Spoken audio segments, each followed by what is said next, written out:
Boa noite, queridos. Esse mais um encontro de estudo aqui do livro Budismo Tibetano.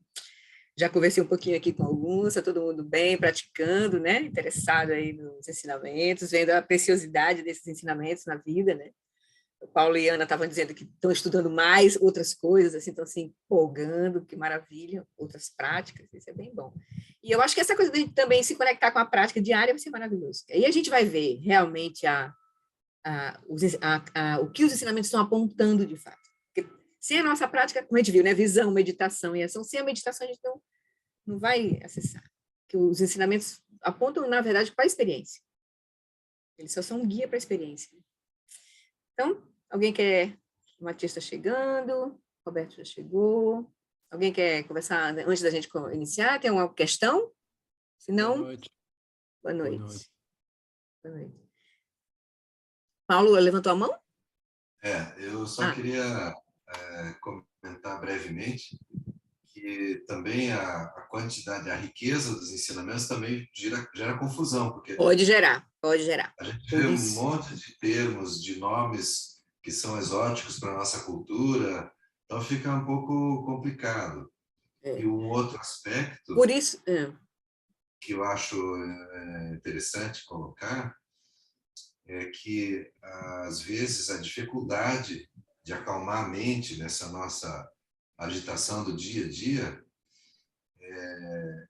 para mim, particularmente, um dos caminhos que me ajuda grandemente é aquela meditação caminhando, a caminhada com atenção, né, do Thich Nhat Hanh, saudoso Thich, que agora faleceu recentemente, né? Isso. E maravilhoso, maravilhoso. Eu devo muita gratidão, porque os livros deles são fáceis de entender e bem mais acessível para nós ocidentais, né? Assim, a riqueza do Dharma, a beleza dele é que ele tem muitos níveis de ensinamentos, como a gente viu, né? Primeiro giro, segundo giro, terceiro giro. Ele tem muitas linguagens possíveis de ser acessadas, por isso que a gente vai ver que por isso que ele tem muitas tradições. No Tibete mesmo se abriu várias tradições. Por quê? Porque tem a ver um pouco com linguagem. E dependendo de onde o budismo chega, na cultura que o budismo chega, tem uma outra linguagem completamente diferente. Por exemplo, o budismo no Japão é completamente diferente do budismo no Tibete. Entende? Porque depende a linguagem, como o Dzogchen Polo Rinpoche fala num livrinho dele, que é bem legal, Buda Rebelde, onde ele estuda um pouquinho, e fala dessa importância de você entender que o Dharma, que chega até nós, 50% é cultura, 50% é o Dharma puro, é o Dharma em si. Porque precisa haver essa conexão com a cultura, precisa haver uma mudança de linguagem para se conectar com a cultura, senão ele não faz sentido, porque não é uma coisa monolítica que está chegando, uma verdade que está chegando. É uma prática, é um caminho de remoção de obstáculos. Então, os obstáculos é a nossa confusão, o condicionamento que cada cultura tem e construiu no seu tempo, no seu lugar. E aí, quando o ensinamento do Buda chega, ele tem que conversar com a cultura. Então, tem que estabelecer linguagens, metodologias que conversem com aquela cultura, que faça sentido. Aí, por isso que fica cara bem diferente. O budismo tibetano é bem diferente do budismo japonês. E o nosso budismo aqui, o budismo brasileiro, está se construindo ainda, é muito novo, muito recente. Está se construindo ainda, entende? Então, e aí, com a conexão do budismo com a ciência, que aconteceu com o genocídio, né, o exílio dos tibetanos na Índia, que aí favoreceu o contato maior com o Ocidente, e aí o Dalai Lama tendo sido um dos, né, incentivadores desse diálogo com a ciência. Então, uma linguagem muito diferente está surgindo, plataformas diferentes, métodos diferentes estão surgindo. Nós, ocidentais, a gente tem uma cultura muito misturada. O brasileiro também, por exemplo, nós temos muitas influências. Então, nós temos uma mente crítica, nós temos uma mente mística, nós somos criativos, nós somos uma mistura, assim, onde tudo cabe um pouco, assim, né? Então, por isso que é interessante a gente se conectar. A gente vai ter que dar um tempo para a gente se conectar com os mestres, para ver qual é a linguagem que mais conversa conosco, mas nos ajuda na prática. Porque não é todo mestre que vai ser bom para a gente, entende? Tem gente que escuta o Lama Lawrence e não aguenta. Aí ele prefere, por exemplo, Thich Nhat Hanh. Escuta o Thich Nhat Hanh e acha que falta alguma coisa. Prefere o Lama Santen, por exemplo. Então, a gente vai ter que passar por esse processo e encontrar a nossa linguagem, aquele mestre que faz a conexão conosco, de fato, que fala para nós, assim. Por isso que tem a riqueza, assim, tem essa riqueza. Aí a gente vai ter que ter um pouco de paciência para dar esse tempo disso acontecer. Por isso que é importante a gente não ficar preso. Se aquilo não está funcionando, a gente tem que mudar. O Lama vai falar nesse textinho que a gente vai ler, que a gente parou, né? Lá que a gente iniciou na terça passada, ele falou um pouco isso. Se não está funcionando, a gente tem que mudar o mestre. Se aquele mestre não está sendo... Porque o ponto não é o aluno agradar o mestre agradar o aluno. O ponto é a mente do aluno está se transformando. Se não está, a gente tem que mudar, entende? Então, é um processo de amadurecimento aí. E de méritos e de conexão que a gente vai ter, assim. É bem muito, muito interessante. Oi, Matias, fala aí, antes da gente começar. Falta a gente fazer a pressa para a gente começar o encontro. Agora, né, uma coisa já no Ocidente, né, no budismo ocidental, é muito especial. Em verdade, né, nos países budistas, quem está meditando, principalmente são as freiras e os monges, né? Ou a população normal, frequentemente, está meditando muito pouco ou nada.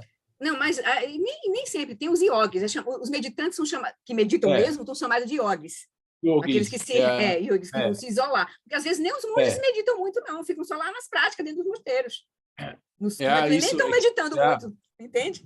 E que também, alguns budistas que eu já ouvi falar aqui no Ocidente, eles falam que, em verdade, né, nesses países da Ásia, se importa muito mais os valores éticos, né, comportamento e bodhicitta e esses aspectos do budismo que é a shamatha.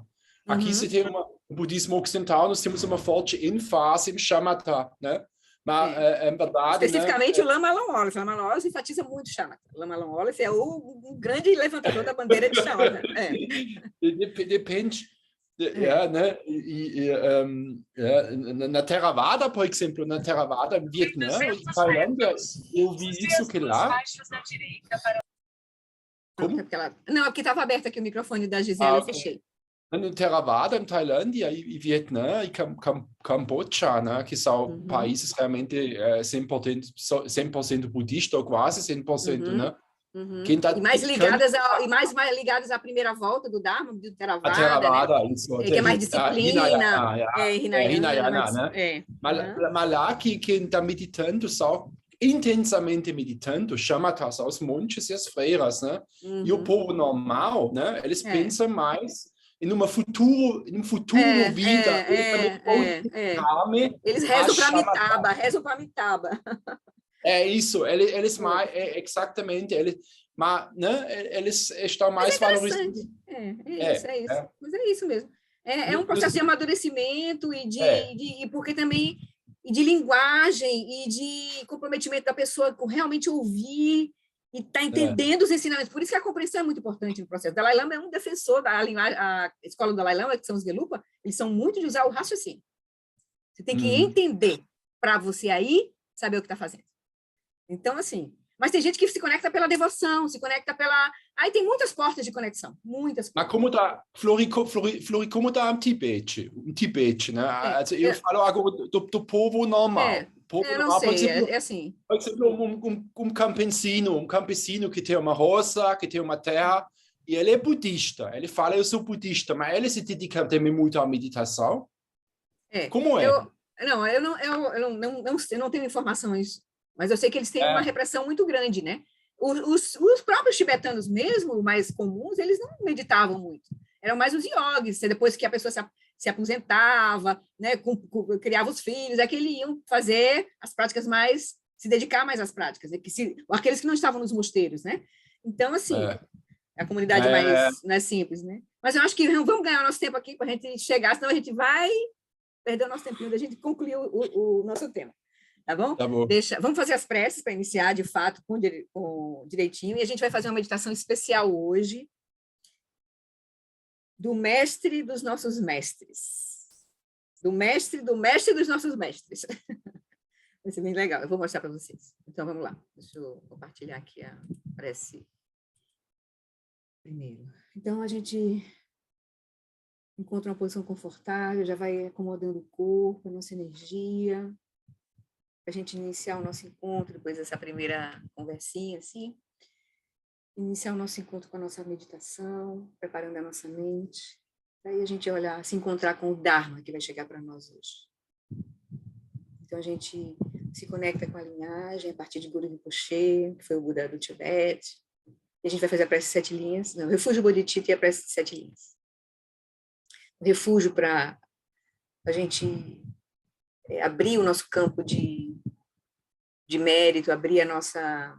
remover o nosso orgulho, para a gente ver que a gente sozinho não vai seguir nesse processo, não vai conseguir seguir nesse processo. No Lama, que é a corporificação dos Sugatas, da natureza das 3 joias, eu, juntamente com os seres dos 6 reinos, tomamos refúgio até a nossa iluminação. Vou fazer só em português. E a Bodhicitta, que é o voto, para benefício de todos os seres, eu faço surgir o espírito do despertar e cultivo a realização do Lama como Buda. Por meio de atividades iluminadas, treinarei cada ser de acordo com suas necessidades e faço o voto de liberar o mundo. Então, a gente faz uma vez em tibetano e uma vez em português a prece de 7 linhas, evocando as bênçãos de Guru Rinpoche, que representa todos os Budas, ou seja, a mente iluminada, vai nos ajudar. Todos os seres que já acessaram essa mente, que eles de alguma forma nos ajudem nesse processo. Na fronteira noroeste de Odiana, no coração de um lótus, está sentado aquele renomado como Padmasambhava, que alcançou o espantoso Supremo Siddhi e está cercado por uma hoste de muitas daquinas. Seguindo suas pegadas, dedico-me à prática. Por favor, aproxime-se e conceda suas bênçãos. Guru Pema Siddhi Hum.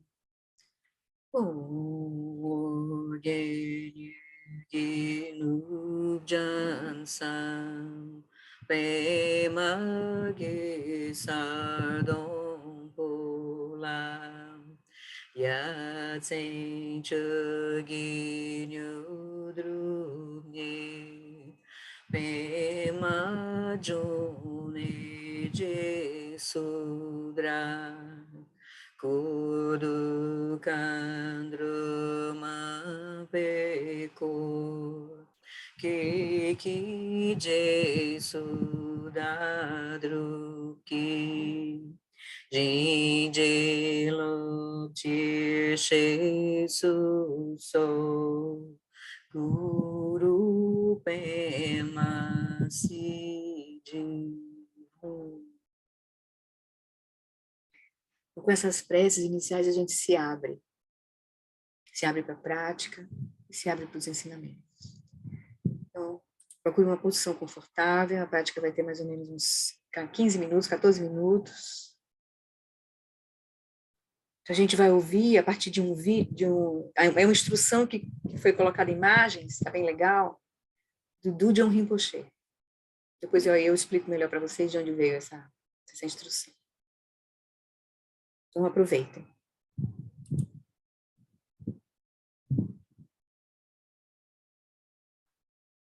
Um minutinho, deixa eu abrir aqui. Tá.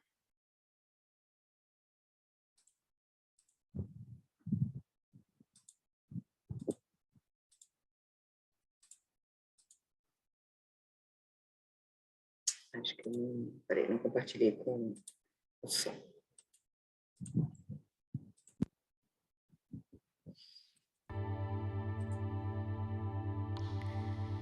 A raiz do Dharma é sua mente. Domine-a e você estará praticando o Dharma. Praticar o Dharma é domar sua mente. E quando você a domesticar, então você estará livre. Você deve buscar sua mente e cuidar dela. Não deixe que a mente seja arrastada pelos pensamentos que surgirem. Corte as elaborações e conceituações da mente e deixe-a relaxar em seu estado natural.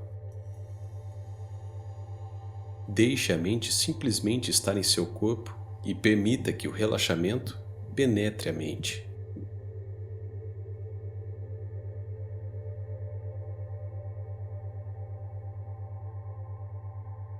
Como é esse estado de relaxamento? É como a experiência de uma pessoa que acabou de terminar um trabalho bastante exaustivo.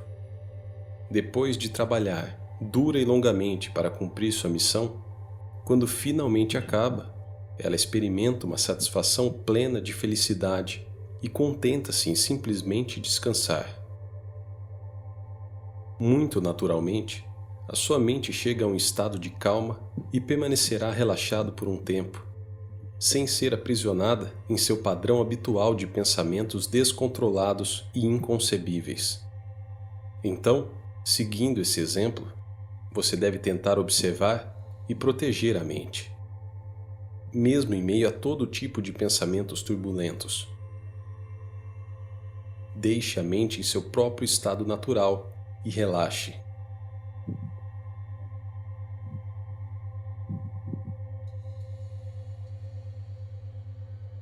Observe sua mente.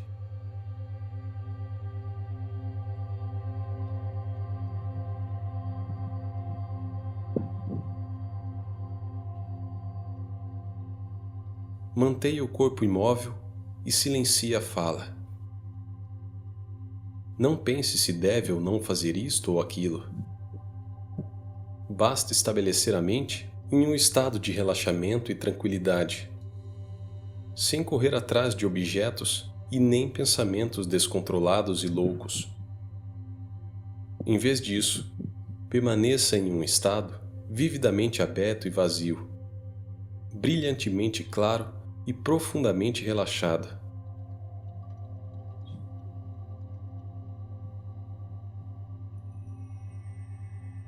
Esse estado de conforto é uma indicação de que a mente chegou à sua limpidez inerente e de que simplesmente se estabelecerá nessa lucidez. Mas ela não permanecerá assim por muito tempo. Algo irá acontecer. Surgirá um pensamento. Quando esse surgimento ocorrer, deixe a consciência reconhecê-la no mesmo instante. Não ache que algo está errado. Apenas reconheça esse surgimento assim que ocorrer. E apenas deixe tudo como está, com reconhecimento. Se a mente for apenas deixada em seu próprio estado natural, ela se pacificará e o surgimento de pensamentos naturalmente diminuirão, na medida em que você permita que se autoliberem. São como ondas no oceano. Elas retornam naturalmente de volta ao oceano, e este é, de fato, o único lugar para o qual elas podem ir. O mesmo se dá com a nossa mente. Quando a partir de um estado de quietude ocorre um movimento, se o deixarmos simplesmente seguir seu próprio curso natural, ele será liberado por si só. A mente será naturalmente pacificada e se tornará límpida por si só. É assim que se deve fazer esta prática.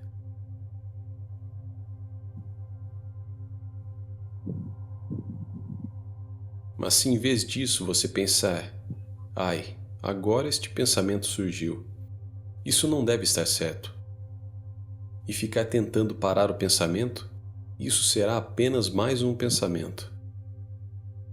Praticar assim aumentará mais a sua própria confusão, pois a mente continuará seguindo mais objetos. Portanto, não pratique dessa forma.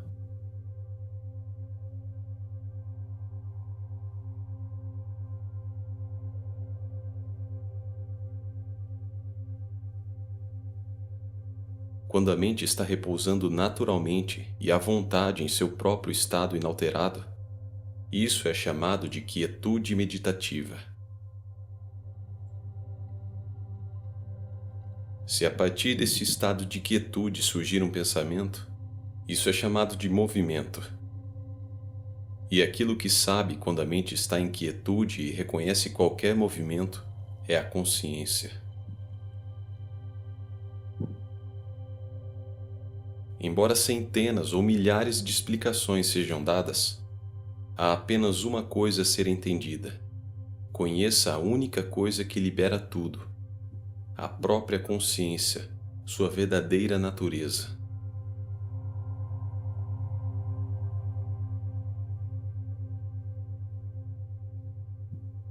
Quando surge um pensamento, traz consigo outro, e depois outro, numa sequência sem fim. É esta corrente que nos enganou desde tempos imemoriais, e se não a quebrarmos, ela continuará a nos enganar no futuro.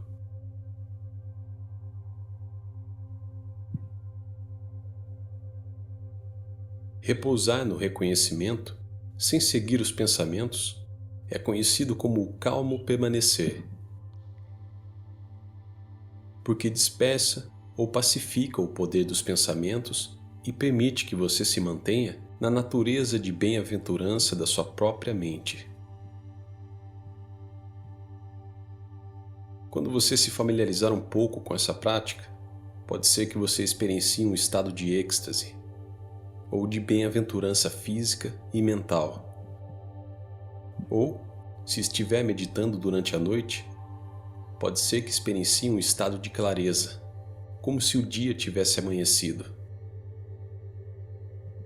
Experiências como essas podem ocorrer e são sinais de que você está cultivando a paz e a calma. Não há nenhum problema em considerar essas experiências como positivas, mas seria um erro apegar-se a elas. Se você simplesmente permitir que ocorram, sem qualquer apego, elas servirão de apoio à sua prática e não causarão nenhum dano. Assim, se qualquer experiência de felicidade ou de clareza ocorrer, não há necessidade de se agarrar a elas com apego, e tampouco de suprimi-las. Simplesmente, permita que se dissolvam naturalmente. Você também pode ter o que é conhecido como uma experiência de ausência de pensamento. Este é um estado obscurecido, cansado e sonolento, em que não se tem consciência de coisa alguma. Você não está completamente adormecido, mas está cansado. Essa experiência de ausência de pensamento é de fato um aspecto do calmo permanecer, mas não há pensamento surgindo e a clareza inerente da mente não está presente. Isso é porque você deslizou para dentro de Alaya, a base de tudo, e você precisará se dar conta e despertar.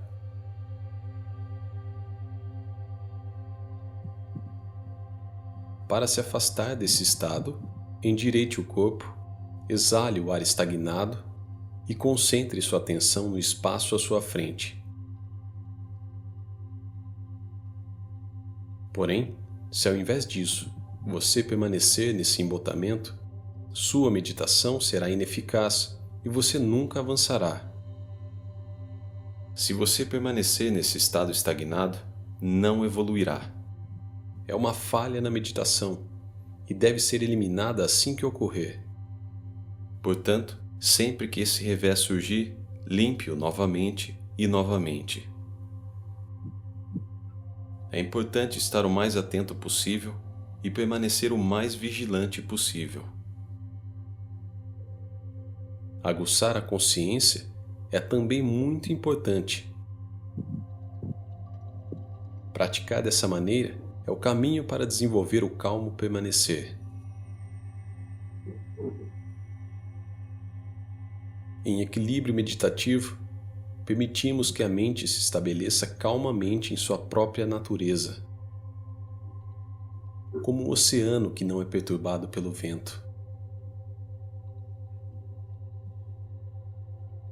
Então, quando um pensamento surgir como uma expressão da energia da mente e ocorrer uma alteração, esse surgimento ocorre na própria mente. A distração mental é apenas uma movimentação ou uma mudança que ocorre dentro da mente.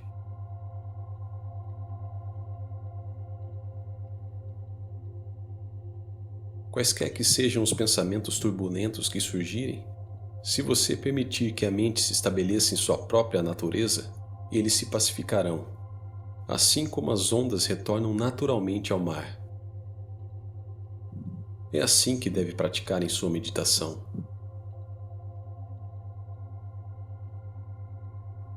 No período pós-meditação, que inclui comer, dormir, passear, descansar e assim por diante, você não deve se atirar a essas atividades como um coelho assustado. No momento em que a sua meditação terminar, levante-se lentamente. E a seguir, se precisar sair de casa, caminhe com o corpo relaxado e com a mente à vontade. Se você for capaz de manter a consciência do momento presente, sem perdê-la durante todo o período pós-meditação, você obterá estabilidade em sua meditação rapidamente. Portanto, você deve tentar sustentar essa consciência e não perdê-la.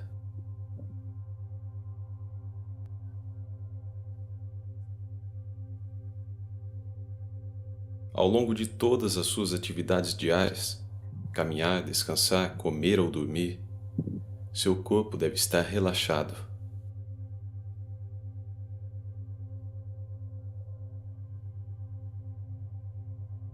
Sua fala também deve ser calma, com o mínimo de palavras possível e ainda assim disciplinadas, prazerosas ao ouvido e agradáveis à mente.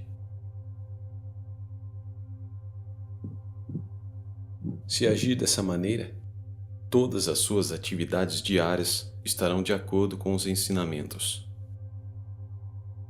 E o mais importante, sua mente estará em harmonia com o Dharma.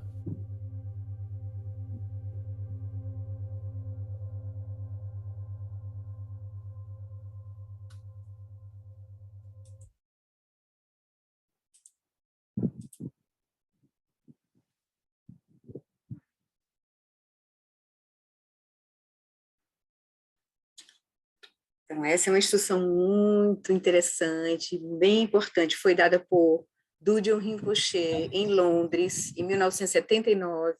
Vou mostrar para vocês aqui. Marcele? Uhum. Oi, Marcele, vai falar. Ai, Linda, né? eu amei, é linda. Como lindas as imagens. Quem viu com as imagens, né? Fica muito gostoso. Claro, depois vocês só estudam e tentam praticar sem a imagem. Mas aquelas imagens traz você para o que ele está querendo dizer com aquilo, né? Então, é bem interessante você assistir uma primeira vez assim com as imagens. Depois você só escuta. Fecha os olhos, escuta e pratica. Mas é muito linda. Aí deixa eu mostrar para vocês aqui. Peraí, só um instantinho. Esqueço toda vez que eu tenho que abrir, trocar o vídeo aqui no... Só um minutinho. Aqui. Vou mostrar para vocês o vídeo original, quando ele deu essa instrução. Foi aqui, ó. Aqui é o Dudjom Rinpoche e aqui é o Sogyal Rinpoche. Foi em 1979, em Richmond, em Londres. Deixa eu só botar vocês ouvirem isso. Aqui é o Sogyal Rinpoche. É o Dudjom Rinpoche esse aqui. Essa é a emanação de Dudjom Limpa.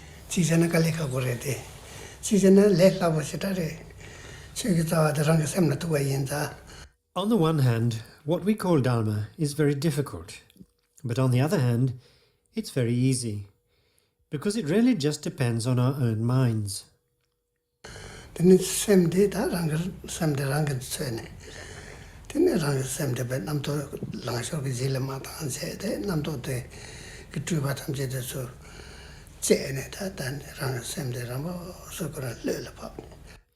So you should search for your mind and look after it. Don't let your... Eu vou parar aqui porque não tem legendas. Não tem legendas. Mas só para vocês verem, esse aí foi exatamente o dia que ele deu essa instrução, que essa pessoa fez esse sumáriozinho nesse vídeo. E eu vou mostrar o texto da instrução, que depois eu vou compartilhar com vocês. Peraí, eu tenho que trocar aqui de novo. Tem várias coisinhas abertas. Abrir tudo aqui de uma vez. Compartilhar para vocês verem. Depois eu vou compartilhar com vocês o texto, que aí esse é o texto bem importante para a gente estudar. Está completamente de acordo com a instrução de Dudjom Limpa e do Lama Wallace, porque ele é a emanação de Dudjom Limpa. É Dudjom Rinpoche, simplesmente, né? Então, está aqui, ó, ensinamento sobre meditação, exatamente aqui, a transcrição do vídeo, esse vídeo que eu te mostrei para vocês agora, onde Dudjom Rinpoche oferece ensinamento sobre meditação. O vídeo foi feito por Sogyal Rinpoche em maio de 79, em Richmond, Londres. Aqui é o link desse vídeo que eu botei lá, está no texto, e aí ele começa a prática, ensinando aqui. Então, esse texto aqui está exatamente essa instrução, só que a instrução do vídeo, ele deu uma resumida, deixou só a parte mesmo fundamental da prática, mas aqui tem mais umas coisinhas, mais uns detalhes aqui no texto. Então, convido vocês a ler, imprimir esse textinho, botar na mesinha de cabeceira lá, junto com aqueles outros importantes, e dar uma olhada com calma e estudar, certo? E aí eu fiz isso, achei interessante, porque... Agora, deixa eu mostrar agora as imagens. Tchau. Vocês conhecem... Espera aí, só um minutinho. Vocês conhecem essa foto? Lama Alon Wallace e Lama Santen, lá no SEB, Caminho do Meio, um desses retiros anuais que o Lama Alon Wallace dá, foi de 2016, pronto, no retiro do Dharmatolo, que ele deu o Dharmatolo. Aí foi tirada essa foto, que eu acho linda, eu tenho aqui no meu, tá junto de mim, assim, meu altar. Meu altar, essas fotos que eu vou mostrar estão todas aqui no meu altar. Então, essa aqui é o Lama Alon Wallace com o Lama Santen, se encontrando. E aqui, essa outra foto, aqui, o Dudjom Rinpoche, esse que a gente viu o vídeo agora, dessa instrução, que é a emanação de Dudjom Limpa. E aqui, ó, juntinhos aqui, o Shagdu Rinpoche, o mestre do Lama Santen, e o Gyatro Rinpoche, o mestre do Alon Wallace. Eles foram alunos do Dudjom Rinpoche. E depois o Lama Alon Wallace, que é aluno do Alon Wallace, que é aluno do Gyatro Rinpoche, e o Lama Santen, que é foi aluno do Shagdu Rinpoche, se encontraram aqui no Brasil. O Lama Santen conta que ele recebeu o livro, que agora está traduzido em português, que é aquele Transformando a Diversidade. Deixa eu mostrar aqui para vocês. Esse livro aqui que fez a conexão do Lama Santen e do Lama Alon Wallace.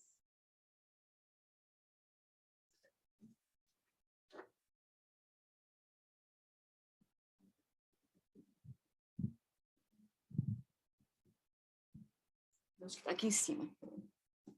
Está aqui. Esse aqui.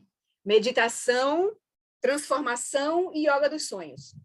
Então, na época, não tinha ainda a versão em português, mas o Lama Santen recebeu no dia do aniversário dele a versão em inglês, que exatamente tem um texto dentro aqui que o Alon...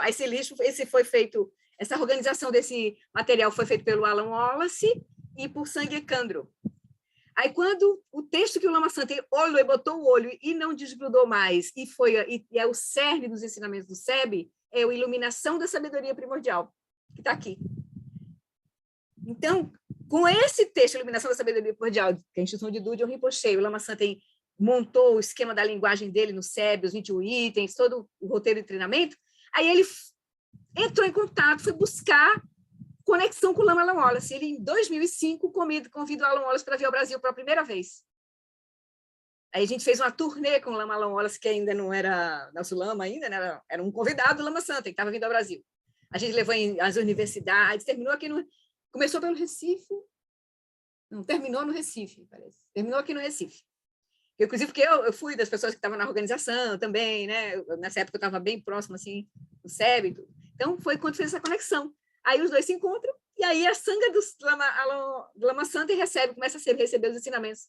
A partir de 2009, começa a receber os ensinamentos do Lama Alon Wallace bem regularmente a partir de 2011. A partir de 2011, ele dá o retiro de Shamatha, aí pronto. Aí a gente se fisgou, assim. Aí, desde então, todo ano ele vinha regularmente dando os ensinamentos de Dudjom Limpa para a gente, todos agora. Então, não é maravilhoso, né? E aqui está o Lama Santen com o Shagdu, né? O Lama Santen e o Shagdu. Lá no SEB. Tal. O Lama Santen fez aniversário ontem, né? Pronto, então deixa eu tirar aqui. Só para eu achei interessante a gente ver isso, porque a gente vê a força da linhagem. E a raridade da linhagem, a preciosidade da linhagem viva. Entende? A gente vai gerando confiança. Uau! E a perfeição dos ensinamentos, a clareza vindo igual. O que está no texto do Dudjom Rinpoche, que a gente tem recebido a partir do Lama Alon Wallace, porque ele recebeu tudo do Gyatro Rinpoche. A gente vê no Dudjom Rinpoche, a gente vê nos ensinamentos do Gyatro Rinpoche para o Lama Alon Wallace e vê agora o Lama Alon Wallace para nós. Maravilhoso, assim. Então, gera confiança. Essa fé da confiança no processo. A gente não está encontrando um louco que inventou uma coisa da cabeça dele. Não. É uma linhagem viva. E que funciona. Se diz que os alunos do John Rinpoche, do John Limpa, que foi o mestre que inicia essa linhagem desses ensinamentos, do que o Lama Lao está trazendo, os 13 alunos dele atingiram o corpo de arco-íris. Praticaram e realizaram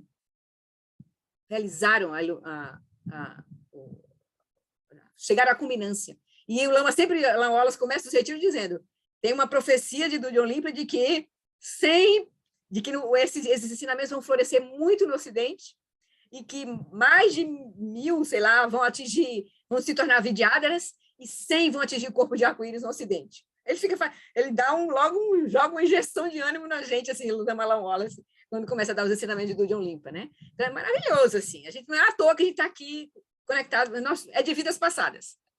A gente se encontrou com nossos lamas, né? Muito maravilhoso. Então, tendo dito isso, como diz o Lama Fred, vamos lá pegar o texto. Tudo bem, né? Seguimos, para a gente ganhar nosso tempinho? Tá bom, então vamos voltar para o texto, que eu vou pegar o texto primeiro, deixa eu só ver aqui como é que tá aqui.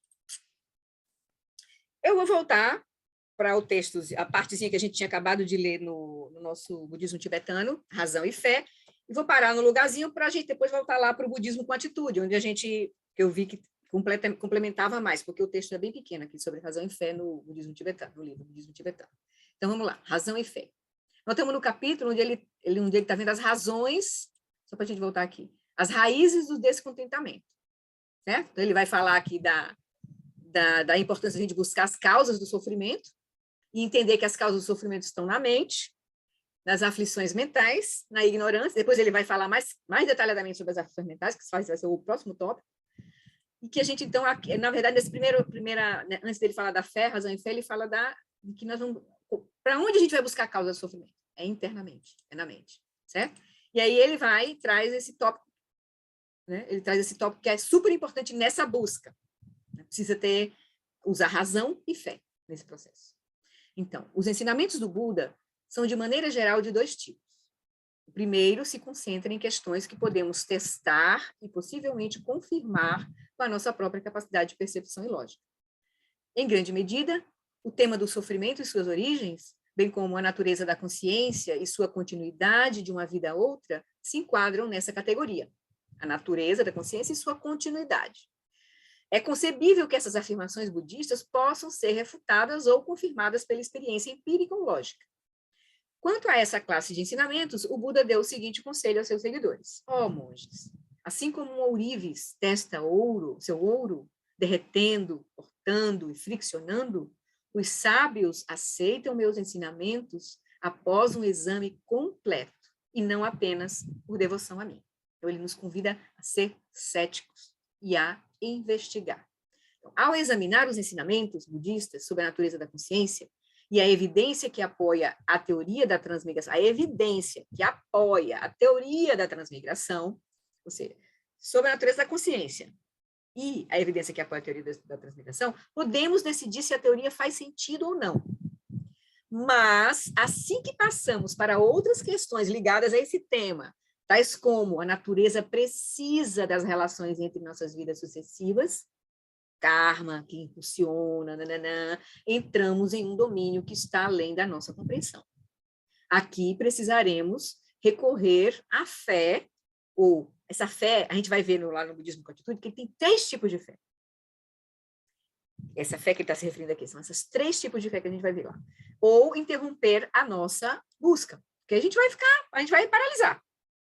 Né? Se a gente achar que aquilo não é possível entrar num agnosticismo, então a gente vai se auto-impedir aqui, de seguir à frente. Então, é provável que o Buda estivesse se referindo especialmente a esse aspecto de seus ensinamentos, que não são, que você não vai chegar até eles inicialmente apenas por uma questão de lógica, porque vai iniciar. Por que não vai conseguir? Porque vai exigir que a gente tenha a experiência direta. Esse é o problema. E para a gente se dedicar à prática, a gente vai ter que ter uma espécie de confiança. Senão a gente não vai dedicar o nosso tempo para a prática. Não vai fazer sentido. Se a gente não vir sentido em aprofundar a prática para realizar o que ele está dizendo, a gente não vai praticar. É uma coisa natural. Né? Aí ele vai dizer, então, é provável que o Buda estivesse se referindo especialmente a esse aspecto dos ensinamentos quando declarou: mentes irritadas ou agitadas, ou mentes sem fé, são incapazes de compreender toda a doutrina sagrada que o Buda ensinou de forma completa. Então, se você quiser realmente entender tudo que o Buda acessou, você vai ter que estar numa condição diferente dessa que você está agora. Com mente irritada e agitada e sem fé, você não está com a base para acessar essa experiência. Entende? Por isso que lá no Budismo com Atitude, o tópico que a gente vai ler é: uma vez que tenha alcançado a estabilidade, revele o mistério. Entenda, veja diretamente, né? Depois a gente vai voltar para lá, mas eu vou terminar aqui. A fragmentação entre fé e razão na visão de mundo ocidental tem produzido muito mal à nossa sociedade. Uma das maneiras pelas quais se faz isso é ignorando o papel crucial da fé na filosofia e na ciência. A confiança, a convicção e o entusiasmo na busca do conhecimento em todos os campos baseiam-se em algum tipo de fé, independentemente da natureza específica daquilo que se busca. Não só é fé dentro do caminho espiritual, mas na ciência não tem fé. Tem fé na ciência, sim, quando os cientistas que vieram antes, vieram depois, confiam naquilo que foi encontrado por outros. Eles dizem, não, cada cientista teria que desvendar todos os processos que a ciência descobriu. Você vai confiar em muitas descobertas, que você não vai poder nem entender. Um físico, um químico, um biólogo não vai entender a física profunda, por exemplo. Aí, por conta disso, você vai o quê? Renegar porque você não entende? Não, você aceita. Tem muitos pontos de fé, que é também... a ciência se baseia em fé. Né? É isso que ele quer dizer. Então, aí ele vai dizer...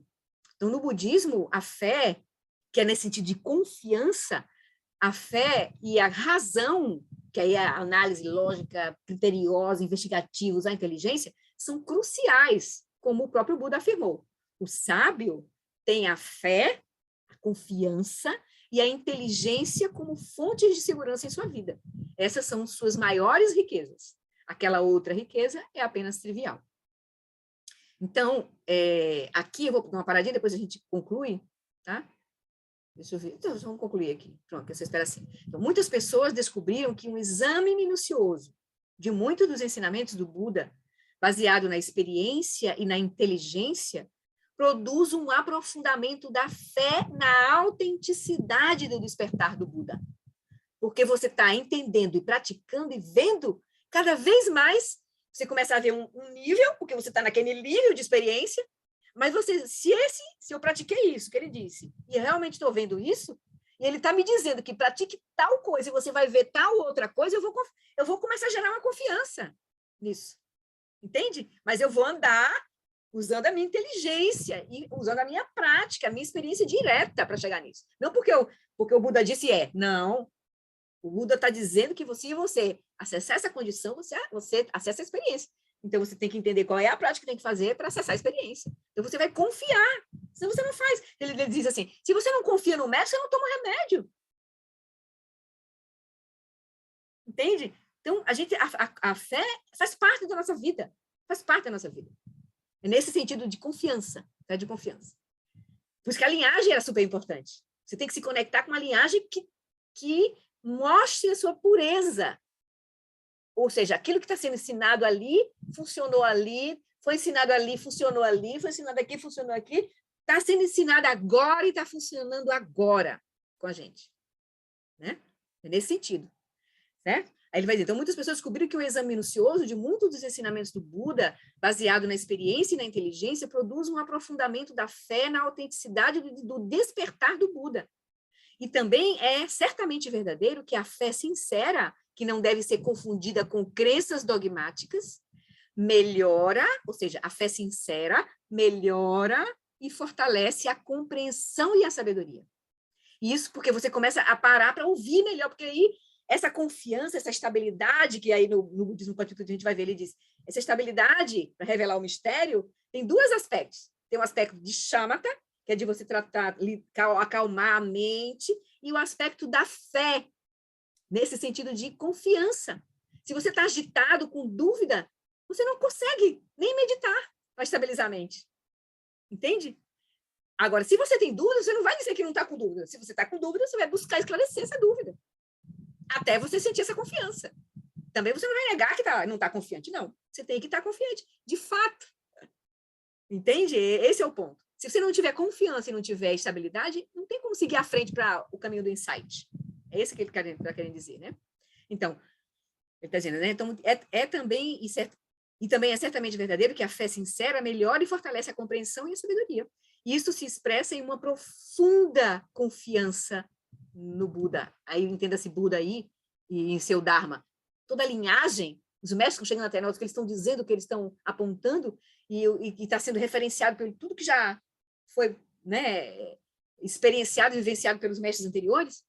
Então, isso vai gerar essa confiança no Buda e em seu Dharma.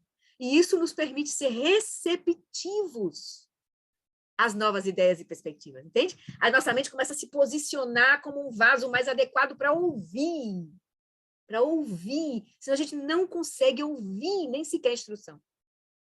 Se a gente ouvir, é como se a gente tivesse um vaso ou envenenado, porque está cheio de nossas ideias, a gente vai distorcer tudo, ou está emborcado, a gente não escuta, nossas ideias já estão sacramentadas, a gente não escuta, não está emborcado ou está cheio, né? No caso, cheio de ideias, o emborcado a gente está orgulhoso, aquilo não nos toca, ou está rachado, que é com a mente instável, entra e sai, se perde. Então, esse é o ensinamento sobre como ouvir, os potes, né?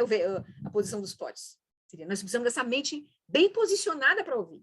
Mas isso não é uma coisa que você fabrica, ela vai ser construída, ela surge do próprio processo das práticas preliminares, iniciais, da investigação, aí é todo o processo do karma, da conexão, da confiança com o mestre, tudo isso junto, é muito complexo o processo. Por isso que é muito precioso, muito raro a gente encontrar todas essas condições para praticar.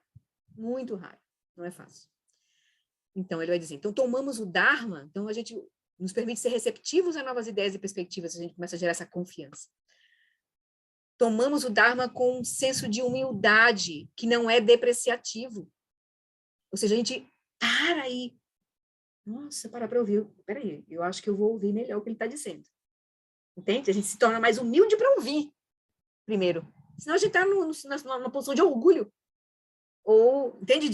Nós vamos estar reativo. A gente nem consegue ouvir primeiro. Ouve, aí você consegue pensar, avaliar se aquilo tem lógica ou não tem lógica, mas você está contemplando, para depois você meditar e botar em prática aquilo, aí para ver o resultado. Entende? A gente tem um processo interno de diálogo interno muito intenso, a gente nem percebe, nós não temos domínio sobre a nossa mente, sobre o fluxo de pensamentos, a gente não tem. Uma palavrinha já mexe a nossa mente toda, assim, fé, pronto, já mexeu a nossa mente toda, assim. Vem vários conceitos, ideias, conexões que a gente tem com aquilo, experiências, traumas, enfim, já mexeu tudo, assim, um complexo de coisa. Então, ele diz, então, quando a gente tem essa mente que se posiciona, que gera calma, tranquilidade e confiança, e começa a experimentar e a ver, de fato, aquilo que o Buda está apontando, no nível que a gente pode ali, quando ele está falando outra coisa no nível mais à frente, então a gente, pelo menos, confia, não. Se ele está dizendo que se eu praticar isso, eu vou acessar isso, então agora eu tenho uma energia, eu tenho uma confiança para praticar aquilo. Aí eu só vou saber se é ou não é verdade se eu praticar. Aí ele vai dizer, tomamos o Dharma com um senso de humildade que não é depreciativo, mas afirma e exalta a nossa própria sabedoria intuitiva. Porque a gente vai andar com nossos pés nesse processo. Aí o Lama vai enfatizar isso agora no texto que a gente vai ler, né? Então, essa fé confiante é o terreno fértil, indispensável para o crescimento espiritual e para o despertar. Por que ele falou esse tópico aqui antes desse agora que ele vai falar? Porque ele vai agora entrar em processos muito profundos da nossa mente que a gente não tem acesso ainda a eles. Entende? Nem tem acesso ainda. Se você não confiar do que ele está falando aqui, você já nem escuta o que ele está falando aqui. Primeira coisa, tem que se abrir para ouvir, pelo menos abrir para ouvir. E praticar, para aí poder a gente ser como o Ourive, testar e ver se é. Então, é bem interessante. Não foi por acaso que ele botou esse tópico aqui. Né? Então, vamos agora lá para o... Tudo bem? Vamos seguir, porque minha meta é a gente terminar aquele texto do Budismo com Atitude. Então, vamos lá. Budismo com Atitude. Deixa eu só mudar aqui no Kindle. Ok. Vamos lá. Então, nós nos propomos a ler esse tópico, um pedacinho do tópico aqui. Esse aqui é o treinamento da mente em 7 etapas. Então, essa aqui é a segunda etapa. E nessa segunda etapa tem o primeiro aforismo, que é: uma vez que tenha alcançado a estabilidade, revele o mistério. O segundo ponto, então, do treinamento em 7 pontos, avança diretamente para a investigação contemplativa da natureza da realidade, que é revelar o mistério, né? E da própria consciência. Porque a natureza da realidade está ligada a gente chegar lá na consciência primordial, no nível mais profundo, de onde tudo surge, Aí ele vai dizer: o breve recurso mnemônico do texto, desse textozinho aqui, uma vez que tenha alcançado a estabilidade e revela o mistério, encapsula algumas das mais profundas práticas de insight do budismo tibetano. As práticas de insight ensinadas aqui, que é a etapa de Vipassana, né, de investigação direta, que aqui investigam a natureza da consciência e sua relação com a realidade, que é o mistério a ser revelado. Isso vai depender de Shamatha. Shamatha é a base para a gente chegar a Vipassana. Tem alguma coisa no chat aqui? Ótimo, ok. A estabilidade referida aqui, uma vez alcançada a estabilidade, revela o mistério, a estabilidade referida aqui é a estabilidade meditativa, ou seja, o equilíbrio mental, o pré-requisito para a investigação contemplativa da natureza absoluta da mente e da realidade. A mente é estabilizada e refinada, transformando-se em um instrumento de investigação, que é a base para o cultivo da sabedoria e da compaixão. A compaixão, na verdade, vai ser o resultado, porque não tem outra coisa para surgir quando a gente começa a encontrar a natureza da realidade. É compaixão. Por nós mesmos, pela nossa própria confusão, e pelos outros, pela confusão dos outros. Porque somos todos consciência primordial que não se reconhece. Então, esse é o método quintessencial para revelar o mistério, sabe? É a união de Shamatha e Vipassana. É o que a gente está praticando lá nos ensinamentos do John Lee. Aí, o gesto feito com a mão, ou mudra, comumente usado na postura meditativa, simboliza o objetivo do segundo ponto, a união da bodhicitta final e relativa. A mão direita, que simboliza a compaixão, repousa sobre a mão esquerda, que simboliza a sabedoria. O toque dos 2 polegares simboliza a união de sabedoria e compaixão, o caminho e o objetivo da prática budista. Alcançar a estabilidade é fundamental para o segundo ponto do treinamento da mente. E tem 2 aspectos interrelacionados. O primeiro aspecto da estabilidade é a fé, ou confiança, que é um tema compartilhado com todas as tradições religiosas. O segundo aspecto é a estabilização meditativa, uma prática Shamatha, altamente desenvolvida na tradição budista. Então, agora ele vai falar aqui da fé, que é o que a gente vai ler, depois ele vai falar de Shamatha, que a gente não vai falar hoje nesse ponto, que a gente vai seguir lá no nosso livro. Mas vamos falar sobre fé. Fé. Em nosso mundo moderno e altamente secular, não só somos subjugados por informações, como também somos lançados em um oceano de afirmações religiosas, filosóficas e científicas conflitantes sobre a natureza do universo e da existência humana. Nenhuma sociedade humana na história registrada foi apresentada a tamanha diversidade de visões, sendo que muitas delas parecem ser apresentadas com grande autoridade.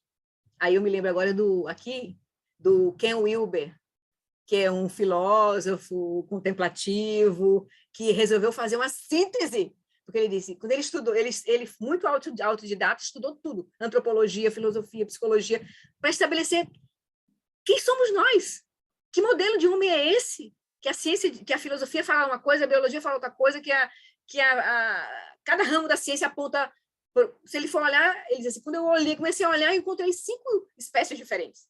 Aí ele faz uma síntese, ele tem um livro que é chamado A Teoria de Tudo, ou A Teoria Integral, Ken Wilber. Então, tentar fazer uma síntese e um modelo de consciência lá que ele tentou. Né? Ele é um contemplativo, foi, inclusive, aluno do Shagdu Rinpoche. E ele é influente nos Estados Unidos, assim, ele tem um... Bem interessante, ele ainda está vivo, Ken Wilber. Bom, bem interessante ele. Aí vamos lá. Então, a gente está aqui nesse mar de informação conflitante, que é muito complicado. Então, agora, em meio a essa cacofonia de vozes, nos são apresentados os ensinamentos do Buda, que não é tão simples assim, são vastos e profundos. Se a gente não, a gente vai se afogar em outro mar se a gente não tiver cuidado.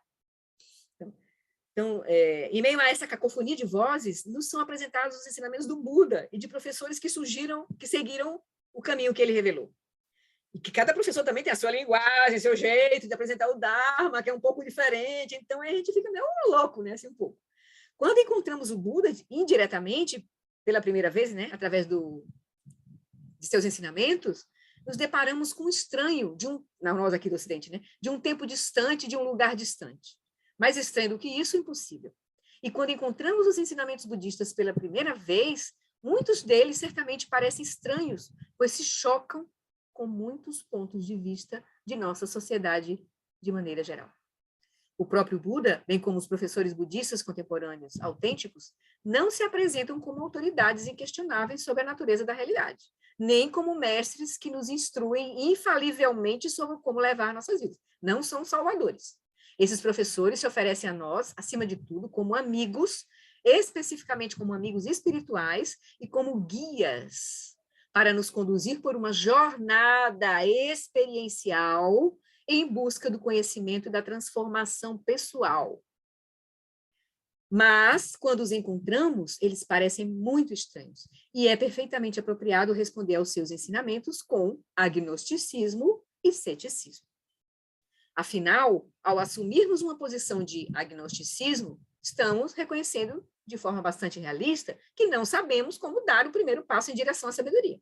E ao assumirmos uma posição de ceticismo, estamos, de fato, dizendo, duvido que você também saiba.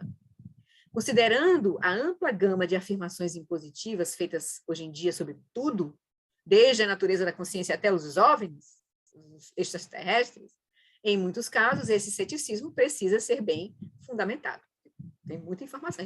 Para ser cético dá um trabalho também. Você tem que refutar muita coisa para dizer que aquilo... Ninguém sabe sobre aquilo. Porque já sabe sobre tanta coisa que para ser cético dá trabalho. Tem que ser bem fundamentado para ser cético. Estou brincando. Mas, se quisermos saber, se quisermos fazer descobertas genuínas sobre assuntos que são de importância vital para nós, temos que ir além do agnosticismo. Simplesmente dizer, isso é impossível de saber. Isso é impossível de se conhecer e ficar nisso. Se a gente precisa saber, porque a gente vai saber sobre a vida e sobre a morte, porque a gente vai morrer. O significado da nossa vida, não precisamos saber disso. Deveríamos querer saber, né? Tudo bem. Ele vai dizer, se estivermos totalmente convencidos de que ninguém jamais descobriu o que queremos saber, então não temos ninguém em quem confiar, além de nós mesmos. Mas, meu Olavo de Carvalho, aqui, mas quais são nossos motivos para estarmos tão certos de que ninguém mais tem conhecimento sobre o que estamos procurando? Se quisermos ser céticos, certamente, vamos tentar ouvir todo esse ensinamento primeiro, antes da gente discutir, só para a gente chegar fechar a ideia que ele está trazendo para nós. Então, eu sugiro assim para vocês, para a gente agora fechar a ideia, para depois a gente conversar. Então, mas, se quisermos saber, se quisermos fazer descobertas genuínas sobre assuntos que são de importância vital, para nós temos que ir além do agnosticismo. Se estivermos totalmente convencidos de que ninguém jamais descobriu o que queremos saber, então não temos ninguém em quem confiar além de nós mesmos. Mas quais são os nossos motivos para estarmos tão certos de que ninguém mais tem conhecimento sobre o que estamos procurando? Se quisermos ser céticos, certamente devemos começar sendo céticos sobre o quanto sabemos e sobre o quanto todas as outras pessoas sabem. Se eu sou realmente agnóstico, tenho que partir da premissa de que eu não sei se você fez descobertas importantes que eu não fiz. Esse é um ponto de posição que aí faz sentido um verdadeiro agnóstico. Então, da mesma forma, só porque nossa civilização ocidental é ignorante em alguns aspectos, seria tolo assumir que nenhuma outra civilização tenha feito descobertas importantes que nós não fizemos. Por exemplo, assumir o pressuposto de que não tem como, a consciência não é um mistério e não pode ser investigada. Porque assim, os cientistas não conseguem descobrir o que é. Mas os contemplativos budistas estão dizendo que sabem o que é e que investigaram. E aí? Né? Bom, no que se refere ao conhecimento, a civilização ocidental fez grandes avanços, especialmente desde a Revolução Científica. Podemos sentir grande orgulho e satisfação por nossas muitas descobertas e utilidades que vieram daí, né, sobre o mundo que nos rodeia. Mas um dos domínios da realidade em que ainda permanecemos cientificamente no escuro é o domínio da consciência. É por isso que o Lama Alan, ele bota uma prioridade em a gente oferecer resultado da metodologia em primeira pessoa. Porque senão, se a gente, por exemplo, por que a ciência a ciência ocidental é tão acreditada e festejada e colocada no lugar, para alguns, né? Porque hoje em dia nós temos essa onda de não confiar na ciência. Mas porque ele mostra CIDs, realizações. Está aí até as tecnologias que têm utilidade na ciência, na medicina, nas comunicações, são as realizações da ciência, são os CIDs extraordinários da ciência, da descoberta da ciência. Nós precisamos produzir CIDs extraordinários da ciência contemplativa, para poder ela ser respeitada, porque senão fica apenas parece uma fantasia. Por isso que ele diz, temos que ter yogis que estão realizando isso, essa tecnologia. Entende? Essa é a urgência do Lama Lawrence. Essa é a urgência dele. Aí ele diz, precisamos de yogis, precisamos de Budas. Ele chama jardins de Budas, o centro de CCRs. Jardins de Budas. É o sonho dele, assim. Que surja um Buda. Ou pelo menos seres que atingiram o shamatha, para começar o processo de verdade de investigar a natureza da consciência. Aí ele vai dizer, bom, simplesmente, aí ele vai dizer, estamos no escuro ainda no domínio da consciência, na ciência ocidental, né? Simplesmente esse não é o ponto forte da ciência, por conta da própria metodologia dela. No entanto, é precisamente nessa área em que a ciência é mais fraca, que a tradição... É precisamente nessa área em que a ciência é mais fraca, a ciência ocidental é mais fraca, que a tradição budista faz as afirmações mais contundentes e surpreendentes. A única maneira de saber da existência da consciência é através da experiência em primeira pessoa, que é que o método da ciência ocidental ele quer partir sempre da terceira pessoa. Eles não aceitam a investigação em primeira pessoa. E a tradição budista em primeira pessoa, né, observar o comportamento de outra pessoa, é a pessoa observar propriamente, com método, e com resultados, reportando o resultado daquilo, de forma clara e consistente. Esse é que é o caminho do Buda. Né? A única maneira de saber da existência da consciência é através da experiência em primeira pessoa. E a tradição budista concebeu muitos métodos engenhosos para aprimorar e refinar esse modo de percepção, para que possamos investigar mais profundamente a natureza, a origem e os potenciais da consciência. Em qualquer relato inicial da vida e dos ensinamentos do Buda, fica evidente que ele afirmou ter feito descobertas ousadas com base em sua própria experiência meditativa. Se você ler como ele respondeu a muitas das afirmações metafísicas de seu tempo, porque o Buda teve 45 anos de tempo para andar pela Índia, encontrar as várias tradições filosóficas, de fazer o processo de ser questionado, ou seja, enfrentar debates com vários sábios de várias tradições. Ele fez isso está registrado nos sutras, né? E ele vai dizer aqui, né? Desculpa. A única maneira de saber... Em qualquer relato inicial da vida dos ensinamentos do Buda, fica evidente que ele afirmou ter feito descobertas ousadas com base em sua própria experiência meditativa. Se você ler como ele respondeu a muitas das afirmações metafísicas de seu tempo, verá que ele não foi um dos que simplesmente adotaram as crenças de seus contemporâneos. Por exemplo, o primeiro relato de sua iluminação deixa claro que suas afirmações sobre a realidade e o significado da continuidade da consciência individual após a morte foram baseadas em seu próprio conhecimento experiencial, o que contradizia a ideia de uma alma universal que imperava no hinduísmo antes do Buda. O Buda trouxe trouxe alguns aspectos novos que ele descobriu. Ao avaliarmos suas afirmações, podemos concluir que ele estava certo ou que ele estava errado, mas não há nada que indique que ele era agnóstico ou que plagiou ideias de outra pessoa. Suas afirmações sobre renascimento e karma eram únicas em seu tempo. Uma de suas afirmações notáveis, que foi inicialmente inspirada por outros contemplativos, é que o escopo, o objetivo e a precisão da percepção mental podem ser enormemente aprimorados pelo treinamento da concentração meditativa. Em um sentido mais amplo, ele afirmou que as aflições mentais que nos atormentam, como a hostilidade, o desejo, a ansiedade, a delusão, não são imutáveis. Com o treinamento, elas podem ser atenuadas e, com treinamento profundo, podem ser eliminadas completamente. Como podemos saber se ele tinha conhecimento sobre o que ele estava falando? A resposta simples é que não temos como saber. A gente tem que começar sendo agnóstico. Mas se quisermos descobrir a resposta, a única maneira é colocar o treinamento à prova por meio de nossa própria experiência. Ele disse, tem um caminho para isso. Ele afirma o que ele viu, mas ele disse, tem um caminho. Ele apresentou um caminho, ele não apresentou apenas a visão sem o caminho. A beleza, a raridade, a preciosidade dos ensinamentos do Buda, porque traz um caminho minucioso, que é a quarta nobre verdade.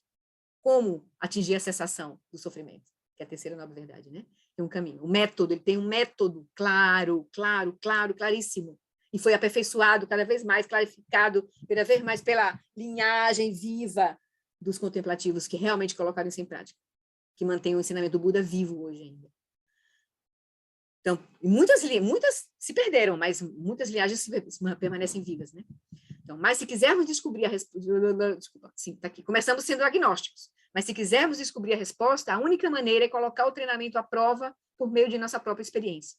Esse não é um momento para ceticismo.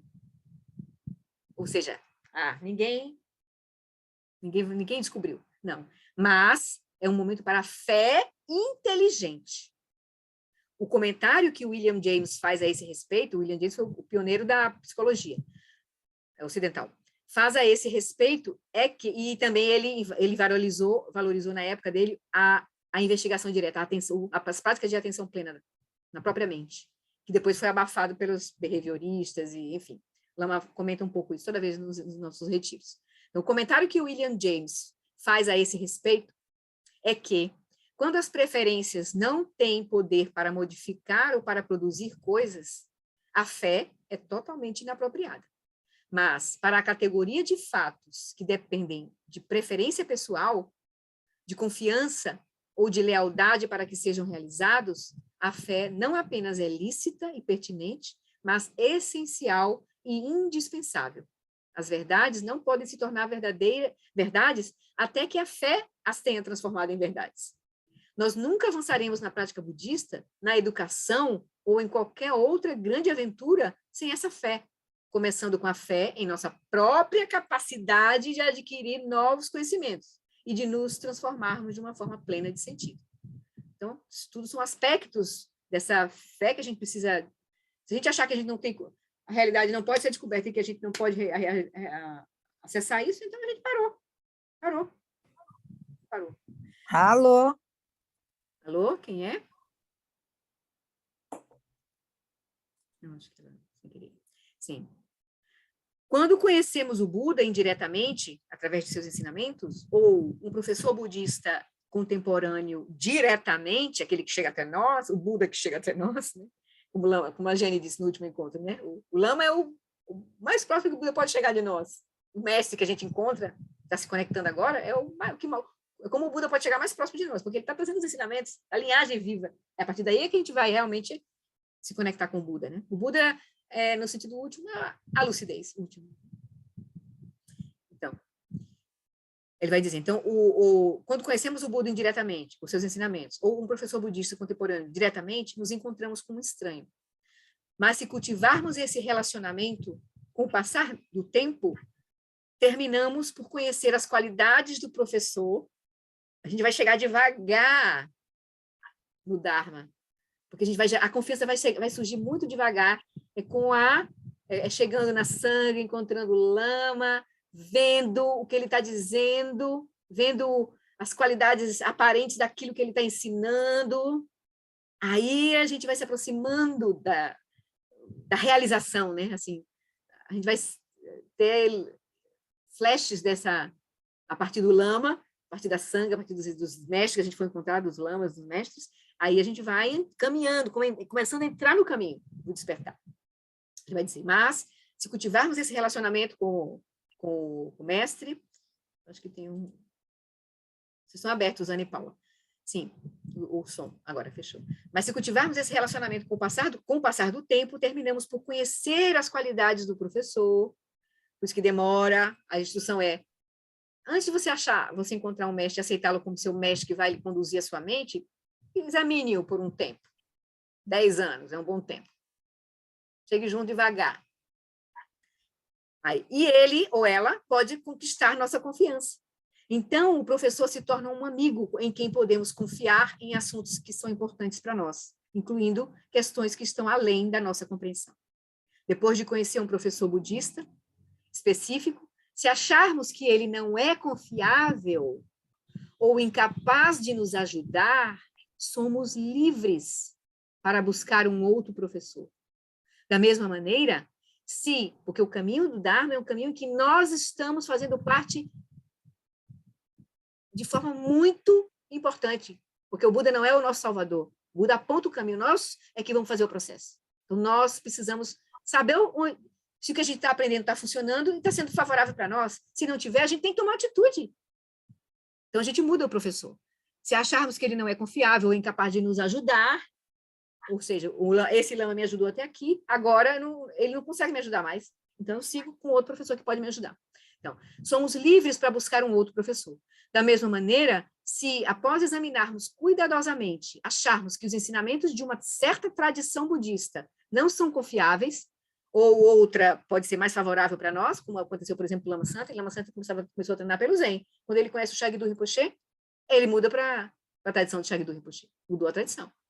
Porque ele se conectou e viu a preciosidade que foi aquele encontro. Ele disse que quando ele ouviu o Shagdu, esse era meu mestre que estava faltando. Entende? Então, ele estava com uma outra tradição, ele muda completamente para outra tradição. O Lama Santa, esse foi a história do Lama Santa.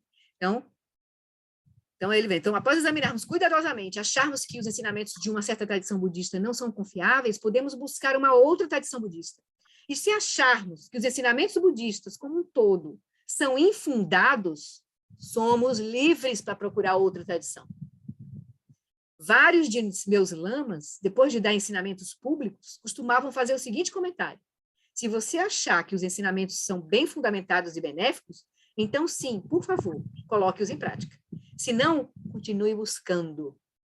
Continue buscando. Ao mesmo tempo, o que nós precisamos, nosso caminho é um caminho de inteligente, onde nós vamos ser completamente responsáveis por ele também. Não tem que nos entregar para alguém e ponto, fechou. Não, nem o Buda não pode fazer isso por nós. O verdadeiro mestre não vai dizer isso, vai fazer isso por você. O verdadeiro mestre não vai dizer isso. Mas charlatões podem. Ao mesmo tempo, precisamos aplicar inteligência. Ao mesmo tempo, precisamos aplicar inteligência e discernimento à nossa própria maneira de colocar os ensinamentos à prova. As declarações budistas que questionamos violam a razão ou evidências empíricas convincentes? Pergunta que a gente tem que fazer. Ou violam nossos pressupostos e o que as pessoas que nos rodeiam pensam? O que realmente sabemos e que premissas e preconceitos da sociedade nós simplesmente aceitamos sem nunca tê-los desafiado? Acho que tem alguém com o microfone aberto. Deixa eu ver. Andréa, pronto, fechou. Sim. Então, a gente vai dizer, nós temos que ter discernimento e inteligência na nossa própria maneira de colocar os ensinamentos. Então, declarações budistas que questionamos violam, tem que fazer perguntas desse tipo. As declarações budistas que questionamos violam a razão ou evidências empíricas convincentes? Ou violam nossos pressupostos e o que as pessoas que nos rodeiam pensam? O que realmente sabemos? E que premissas e preconceitos da sociedade nós simplesmente aceitamos sem nunca tê-los desafiado? Essa é uma investigação profunda. Essa é a hora de sermos céticos com respeito a nós mesmos. E se colocarmos os ensinamentos em prática e descobrirmos que não são eficazes, onde está a inadequação? Uma pergunta que a gente precisa fazer. Está nos ensinamentos ou em nossa própria forma de implementá-los? Porque também pode ter um engano muito completo de nossa parte. Nós não estamos entendendo a prática. Por exemplo, o Buda e muitos contemplativos budistas afirmam ter alcançado a liberação irreversível de várias aflições mentais. Se nós não conseguirmos atingir a liberação, o que isso prova? Que eles também não conseguiram ou que simplesmente nós não praticamos com diligência e inteligência suficientes? Então, temos que ser maduros e verdadeiros no processo todo, conosco mesmo, com a nossa compreensão, com a nossa prática, com o caminho que está se descortinando para nós. Nós somos responsáveis pelo nosso caminho. Aí, por um lado, estou inclinado a dizer que não há respostas fáceis a essas perguntas. Por outro lado, há um tipo de resposta que é relativamente fácil e tranquila. Enquanto estamos no mar, em meio à incerteza a respeito da natureza e dos potenciais da existência, podemos nos agarrar ao agnosticismo e ao ceticismo como se estivéssemos nos agarrando desesperadamente a uma boia ancorada. Isso pode nos dar um pouco de segurança e uma resposta fácil. Quem é que sabe? Esse é o cético, o agnóstico e cético. Intelectualmente parece haver segurança nisso. Quem é que sabe? Estou tranquilo, ninguém sabe, eu também não sei. Parece que isso resolve o problema para a pessoa, né? Intelectualmente parece haver segurança nisso. Somos, pelo menos, imunes ao ridículo. Mas também há uma imobilidade nessa posição. Nós não vamos investigar, vamos esperar que venha a confusão para nos pegar, que venha o tsunami da nossa vida, né? Principalmente a nossa morte, por exemplo. Então, estamos no mar, em meio à confusão, e ali permaneceremos. É a atitude do cético. O Buda é como aquele que nada ao nosso encontro, nesse mar revolto, e nos mostra o caminho para chegar à praia. Nada ao nosso encontro, chega até nós, nos conecta, e diz, mostra o caminho para chegar à praia. Ele diz que esteve lá, e que se abandonarmos a boia da incerteza, da falta de coragem e do ceticismo, muitas descobertas nos esperam em terra firme.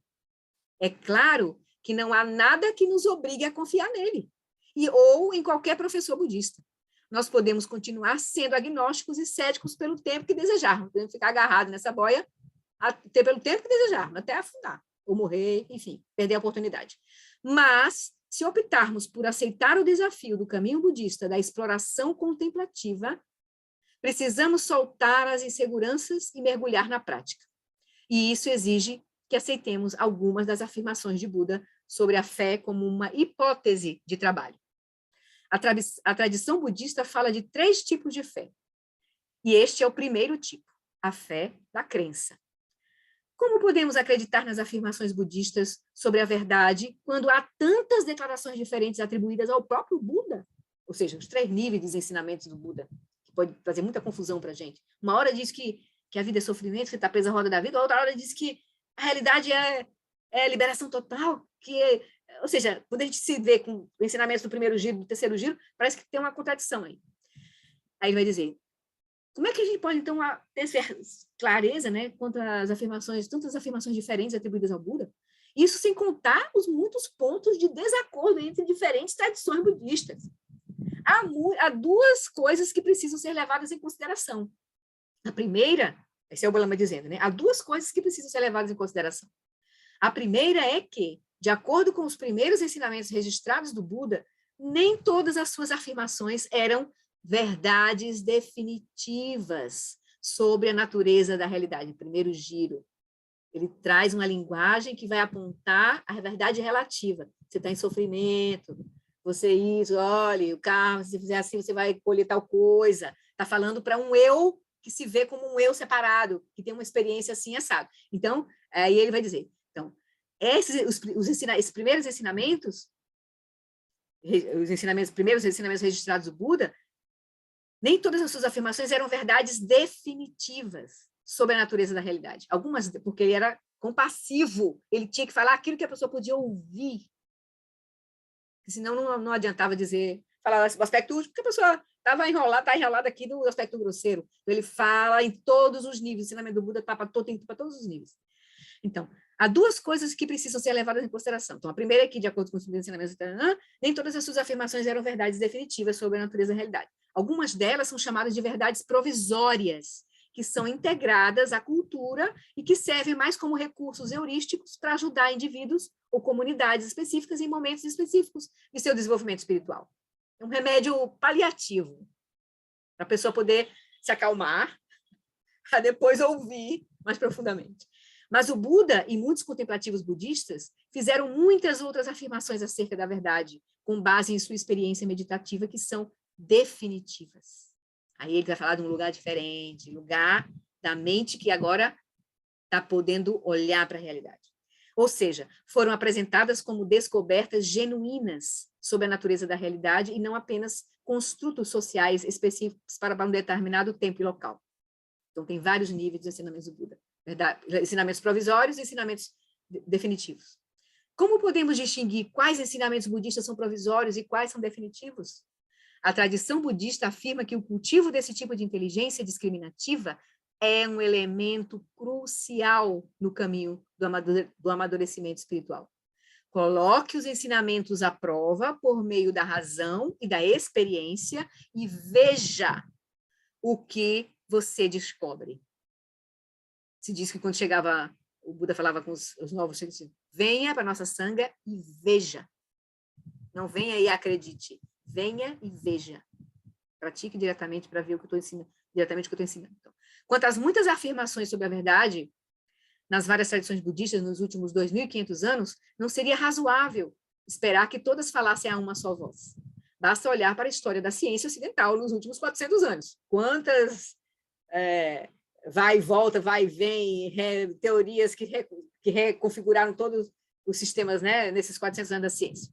Mais uma vez, lidar com essa diversidade é um desafio muito importante na busca do conhecimento aqui no campo. Quem está entrando nesse mar budista, né, nesse caminho budista, tem esse desafio.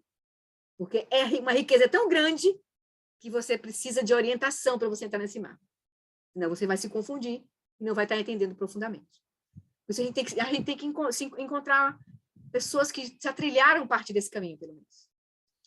Se não estivermos dispostos a aceitá-lo, essa diversidade, esse desafio, aceitar o desafio dessa diversidade, correremos sempre o risco de escorregar de volta para o conforto estagnante do agnosticismo.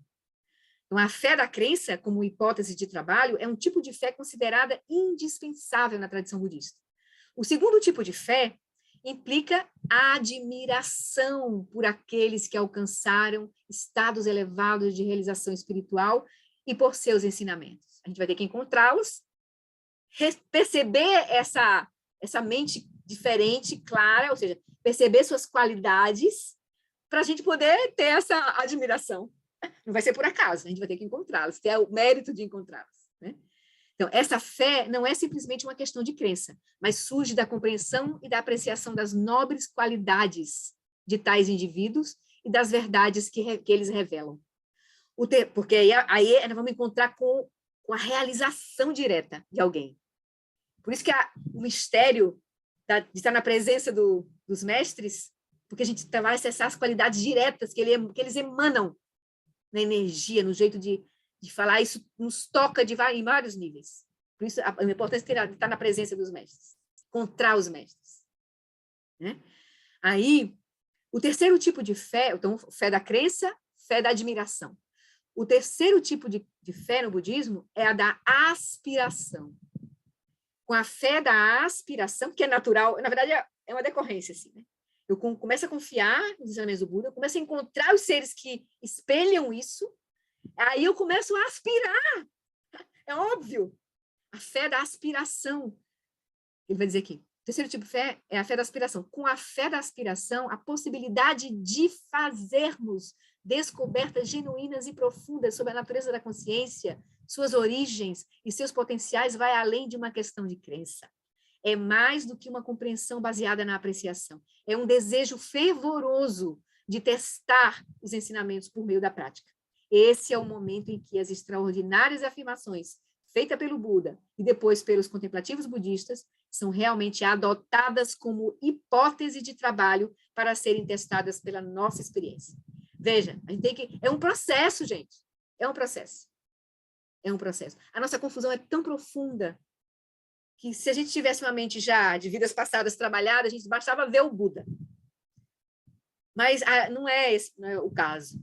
A gente vai precisar atravessar esse mar de confusão que a gente está operando dessa mente que está cheia de certezas, ou cheia de diagnosticismo, de ceticismo, ou cheia de traumas, para poder a gente poder... Então, é um processo. A gente precisa ter muita paciência no caminho, muita paciência com a nossa própria mente. Então, esse é o momento em que as extraordinárias afirmações feitas pelo Buda e depois pelos contemplativos são realmente adotadas como hipóteses de trabalho para nós, para serem testadas pela nossa experiência. Fé da crença, fé da aspiração, fé da aspiração. Aí é quando a gente entra no caminho, de fato. Entende? Mas o processo, a gente vai ter que passar por esse processo. Não tem outro caminho. Não tem outro caminho. A fé é importante, mas, ainda assim, os ensinamentos espirituais precisam ser testados. Então, será que a prática ajuda ou não? As aflições mentais diminuem e a felicidade genuína aumenta? É necessária uma vigilância constante, avaliar e reavaliar sempre, para avançarmos no caminho do despertar espiritual. Por isso que tem que ter verdade, coragem, paciência e perseverança. Perseverança vai ter que surgir. Lembra lá as 6 perfeições? Generosidade, moralidade, paciência, energia, esforço alegre, concentração para poder a gente acessar a sabedoria, senão não vai. Não vai. Então, aí, o que é necessário é examinar de forma consistente, sem cair no dogmatismo ou na complacência, em nenhum extremo, e testar de forma contínua a eficácia do caminho. Nós somos responsáveis pelo processo. A gente só vai aonde a gente quiser ir. Se diz assim, o ensinamento do Shagdu Rinpoche, você só vai até aonde a sua motivação te leva. Por isso, a aspiração é a coisa mais importante que precisa surgir em nós. Aí o Dzogchen disse, se você quiser fazer alguma coisa, se você quiser praticar uma coisa só, pratique aspirar, praticar o Dharma. Aspire. Só assim você entra no caminho, senão você não entra no caminho. Você vai ter dúvida, você vai estar incerteza, você não vai ter consistência na prática, você não vai ter energia, você não vai ter estabilidade. Então, ele vai dizer, isso traz um tipo de estabilidade ou fé que está em movimento, sendo parte do próprio processo. Então, todo o processo é que vai dar essa estabilidade, uma confiança no processo nosso. William James abordou a questão da fé no contexto do caráter dogmático e materialista da ciência no final do século XIX. Naquela época, muitos cientistas sentiam que a crença religiosa era a antítese da postura racional e cética da ciência.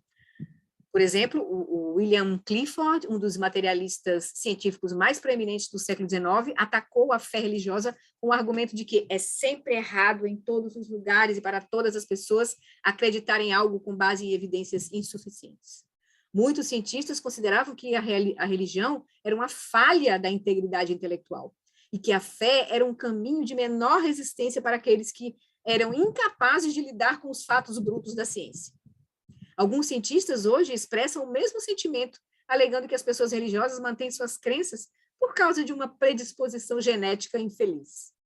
O que tais materialistas ignoram, no entanto, é que cientistas e pessoas religiosas, sem exceção, colocam sua fé em algum sistema de crenças que transcende o escopo de seu conhecimento. Como William James apontou, seja na pesquisa científica ou na vida cotidiana.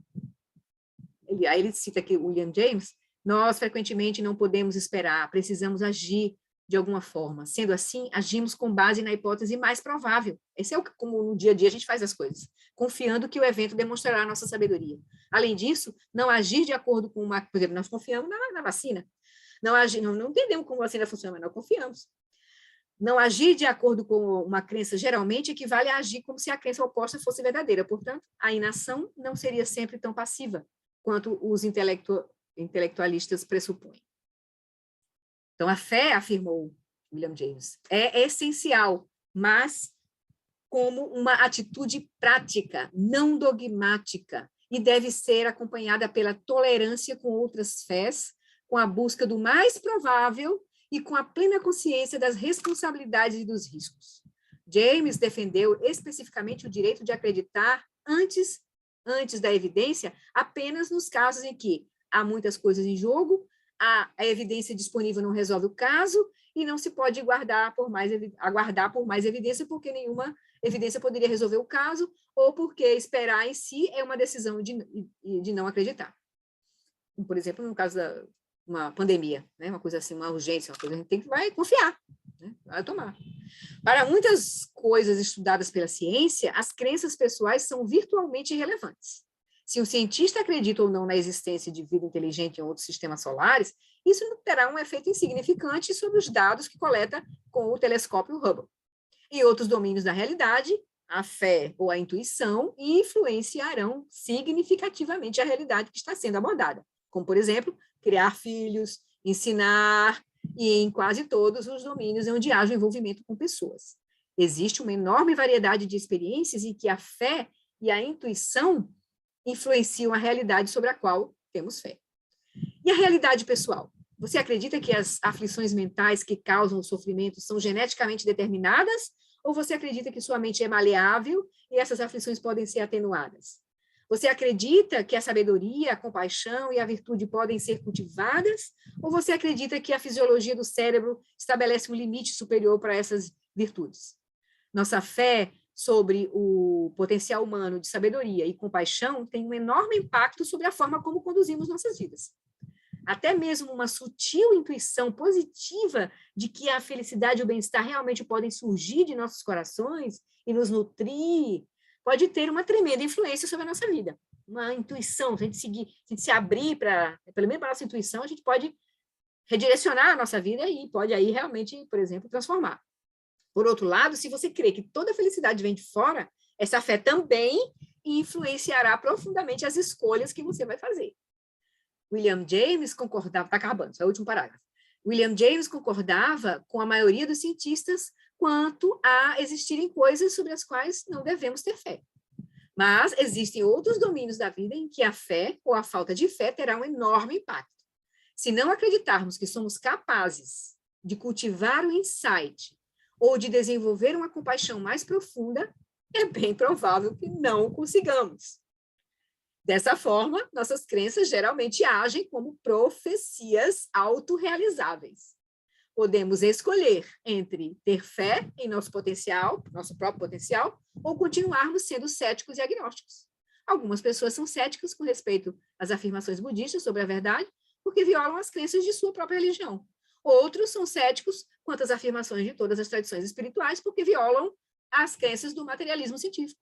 E outros ainda são céticos com relação a todas as afirmações sobre a verdade, os atuais, né, negacionistas, sejam elas científicas ou espirituais, porque violam as crenças do pós-modernismo. Então, no cristianismo, há, muitas vezes, referências a crentes, né, cristãos, e não crentes, para, né, todas as outras pessoas. Né? Então, no cristianismo tem os crentes, que são cristãos, e os não crentes, que são os outros que não são cristãos. Mas, na realidade, somos todos crentes. É apenas uma questão de saber no que acreditamos. Ai! Terminamos. Então, é um tema importante, né?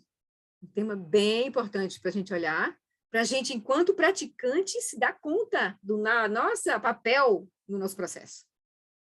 Do nosso papel no nosso processo. O Buda, desde o começo, disse, não aceite meus ensinamentos por reverência a mim.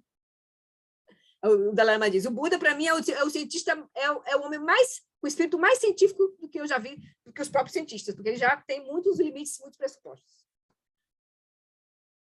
Nesse sentido. Então, é bem interessante. Então, foi isso que o Lama quis trazer nesse tópico, né? Para a gente agora investigar os ensinamentos sobre as aflições mentais. Ele vai falar de coisas que a gente não vai ser a nossa experiência. Nós não conhecemos a nossa mente a fundo para ver o que ele vai dizer agora aqui. Nós não conhecemos a nossa mente para ver o karma operando, toda a nossa confusão operando. Agora ele vai mapear, vai nos ajudar. Ele está agora jogando uma boia. Vai caber a gente pegar a boia, subir na boia, nadar para ir para a margem, para ir para a realização. Vai caber a gente. Então, a gente só vai saber se praticar. Por isso que a meditação está assim, ó, com a visão. O processo é totalmente sobre o nosso assim, a nossa ação é fundamental no caminho. Nosso amadurecimento, nossa compreensão. A gente tem que ter muita paciência conosco nesse processo. E aí vai ter que gerar humildade, gerar confiança. Aí a gente vai investigar, sim, vai olhar os mestres, sim, vai ouvir os mestres, vai olhar o ensinamento, se funciona, se não funciona para nós, se está claro, se não está claro, se está nos ajudando, se não está nos ajudando. E é a gente que vai decidir. Ou a gente, então, decide ser agnóstico e cético. Tudo bem. A escolha é nossa. A escolha é nossa. O Buda pode fazer é apontar o caminho. Mais nada. Aponta a lua. Aponta o caminho. Essa é a posição do Buda. O Buda do Buda é esse. Aí a gente fica olhando para o dedo e não vai. Ele está apontando para a realização. Então, todos os ensinamentos do Buda são apontamentos para a realização. Bom, gente, então, chegamos à nossa hora, todo mundo calado, é bom, gente, vamos refletir. Cumpre esse livro, Budismo com Atitude, é maravilhoso, esse treinamento da mente em 7 etapas, esse ensinamento de Atisha é profundo, e essa elaboração que o Lama traz, explicando, trazendo muitas conexões, é maravilhosa, assim, ajuda muito a sair conectando as fichinhas, fazendo as fichinhas caírem, assim. Isso é bem, bem importante, treinamento da mente, Budismo com Atitude, bem interessante. A Gê já estudou esse livro em grupos aí, já estudou com um grupo, e ela tem agora uma versão, ela até falou nesse domingo, né? Uma versão mais sintética, que ela tem em inglês, que ela vai, em algum momento, abrir um grupinho para estudar com ela o treinamento da mente em 7 pontos, que o Lama Wallace recomenda como uma prática para treinar a nossa mente no dia a dia, no cotidiano. Né? Além das práticas de meditação, a prática formal, você quer para a prática informal. Certo? A gente está sempre conectando a nossa mente com o Dharma. Né? Como disse a nossa instrução do Jō Rinpoche na nossa prática de meditação hoje. Então, você faz na prática formal, você levanta e mantém a atenção conectando a mente com o Dharma. Então, eu vou mandar no grupo esse videozinho, vou mandar o texto com a instrução completa, bonitinha, detalhada, que foi transcrito a instrução de Jō Rinpoche, que a gente tem um materialzinho para dar uma olhada, né? E praticar, tá bom? E na próxima terça a gente segue com o capítulo 5, as raízes do descontentamento. Então, deixa eu compartilhar aqui a prece para a gente fazer Só um minuto, tenho que trocar aqui o texto. Ok.